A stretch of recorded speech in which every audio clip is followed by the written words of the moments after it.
নমস্কার। আমি আজকে যে রচনাটি পড়ব সেটি ফাহমিদা নবীর ডায়েরি থেকে নেওয়া। আমি আগমনী সেন। জানো তো, শত্রু কখনো ক্লান্ত হয় না।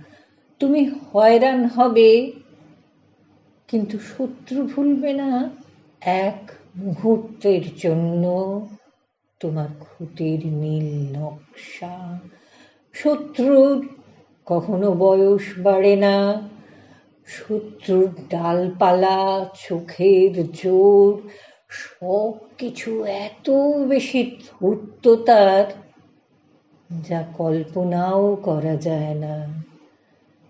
বিস্ময় নয়, বিষয়টা যন্ত্রণার, বিষয়টা ক্লান্তির, বিষয়টা ধৈর্যের, বিষয়টা পরীক্ষার।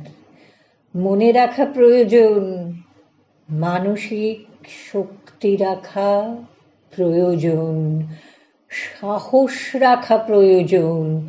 যে কোনো সময় শত্রুর মোকাবিলার জন্য প্রস্তুত থাকতে হবেই।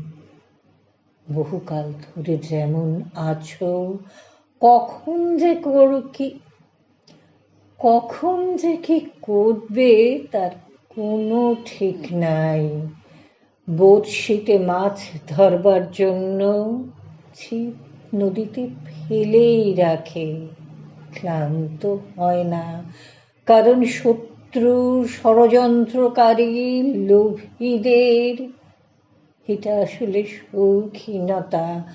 কারো কষ্টে তাদের অন্তর আনন্দিত হয়। তারা শুধু অন্যের দিকে নজর, তার শুধু অন্যের দিকে নজর, নিজের দিকে নয়। তাই সাবধানতা অবলম্বন করে চলো, কারণ শত্রু কখনো মিত্র হবে না। নমস্কার। নমস্কার।